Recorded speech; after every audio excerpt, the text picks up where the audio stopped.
Hey guys, welcome back to another episode here. This is going to be my predictions for the league matches here before stage 2. So yeah, we'll just get right into it here. So the first match on Friday is going to be Toronto Ultra versus London Royal Ravens. London Royal Ravens will be having Scraps in for PaulX. I think he's going to help a little bit more than where they were at before, because they kind of overachieved at first and then kind of fell off there towards the second half of stage 1. And then Toronto Ultra, they're sticking the same with their team, rightfully so. It's a pretty good team. And ultimately, I'm going to give Toronto Ultra the win there. I think that's going to be probably in a 3-1. If it goes to a game 5, I think honestly, the Royal Ravens could probably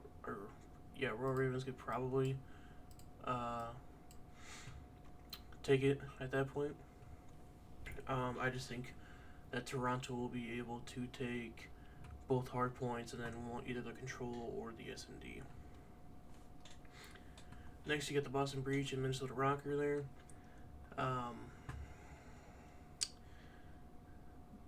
I like the Minnesota Rokkr team a lot. I think it has something to do with coaching, because every single team has been kind of just underwhelming every year. And as a Minnesota fan, that sucks a lot. And Boston Breach are going to be looking to get some more CDL points here after only having 20 after that Major 1 Pro-Am deal there. So I would also give Boston Breach here the win. Might be a hot take, but I'm gonna say 3-0. That is a terrible 0, but you know what it is. 3-0. And then the last match for Friday, there's only 3. It's gonna be the Vegas Legion versus Seattle Surge. I think both teams are running it back here. Seattle Surge just came off a top 2. Vegas Legion made at least a little bit of a run there in Major 1. Looked a lot better than what they did during their stage 1 match league matches. But with Seattle Surge finishing top 2, running it back, there's talks about Pred or Sib going to OpTic there. But I think that since they're going to be running back, I'm going to say probably also a 3-0 victory there for the Surge. Then the first match here on Saturday, we got the Florida Mutineers versus the Guerrillas. Honestly, for the Florida Mutineers, this is a chance to continue making strides to be in that mid pack area. With a brand new, actually pretty much a completely brand new outside of Arcitys lineup. I think they're going to struggle at first. I don't think this is going to be a team that catches lightning in a bottle right away. So I'm probably going to give the Florida Mutineers the win in probably a 3-1. I think they'll probably take the 2 hard points in the S&D. And then I think LAG will probably take the control in that matchup. Anyways, the second matchup for Saturday will be the Minnesota Rokkr once again versus the Ravens. This one, man, it's hard to get behind that Royal Ravens squad. I'd like to see if Scraps can come in and help change that team around. Because, I mean, A-Team's been going crazy. Zero's been a little underwhelming. Same with Nasty a little bit, so I would probably give this one to the Minnesota Rokkr, probably in a, I'm going to say a 3-2. I think they're going to clutch up in both surges. I don't know what happened there, but anyways. Then the third match of Saturday, we'll have Atlanta FaZe or Seattle Surge. Wow, what a heavy-hitting matchup. I think with this time off, Atlanta FaZe is still trying to kind of fix a couple things, trying to figure things out with Slasher in there versus a well-rounded Seattle Surge team. But since it is on online, I would probably, man, this is tough. This is probably the matchup of the weekend. That or even the next one here. But I'll give it to Atlanta FaZe, probably in a 3 to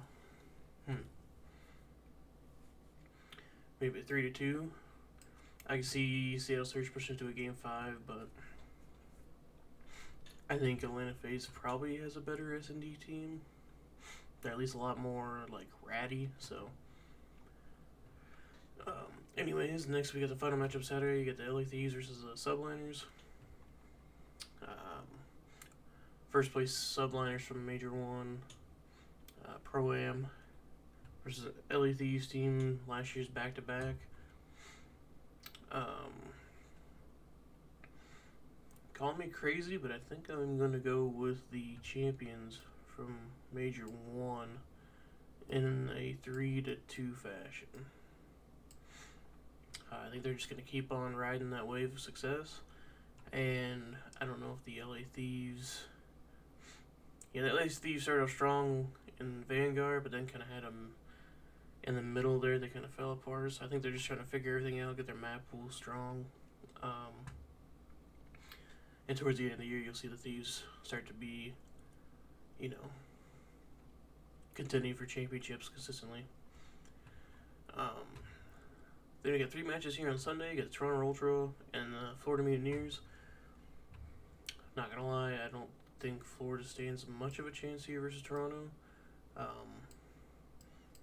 I think Toronto, with how good Standy's been, you know what CleanX and Insight will be doing for you. That team overall, Scrappy, you know, trash talker, love it. I see them honestly winning in a 3-1. I see Florida winning probably the S&D since they're an S&D team, but if not, definitely the Control. Yeah, not really much to talk about there. I am not a fan of this Florida Mutineers roster. I like players on them. Yeah, I like Major Maniac. I like Havok. Brack's okay. And Vikul, I mean, he hasn't really given me a reason to dislike him, so he's just kind of there in my eyes. But then you finally get to see the OpTic Texas squad, whether they run it back. I still don't know as the time I'm recording this, if they're going to run it back or if they're going to get Hoog or whatever.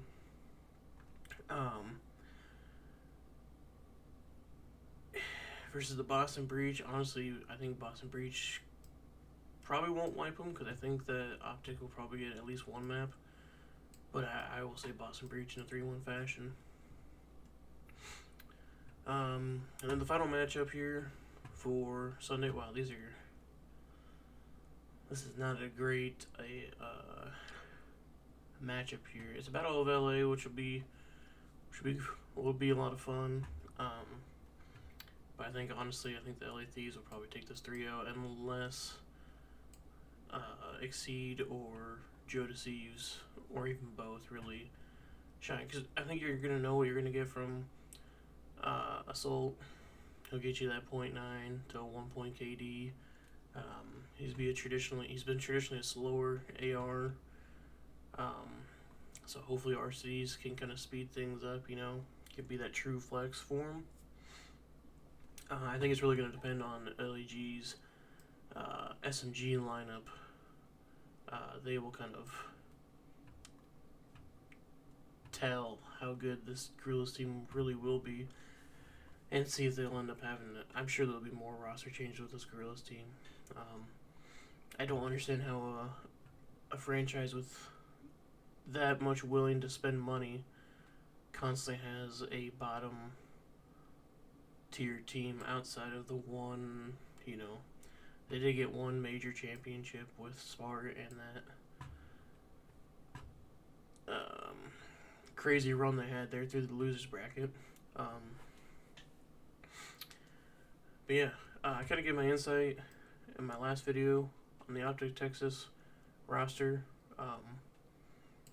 If you want to hear what I had to say about that, you can go check that out. Other than that, yes, that's kind of it. There wasn't a whole lot of roster changes. I don't think much is going to really kind of change in the outcome. Like, no roster change is really going to benefit anyone, I don't think. Maybe Ravens a little bit.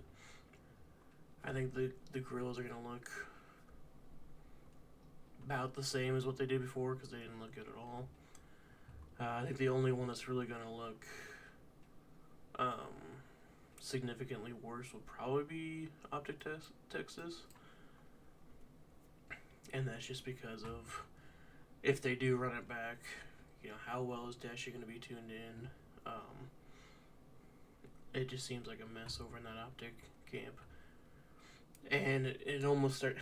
It's been such a thing year in and year out where they have a certain issue. Yes, issues aren't necessarily their fault. You know, last year with iLLeY, that sucked. You know, they won a championship, then he got hurt, then tried to keep coming back, playing through it. So that, yeah, kind of set them back. Yeah, that's gonna be it for this episode. If you guys disagree, let me know in the comments. And yeah, make sure you like, comment, subscribe, and we'll see you next time. Bye.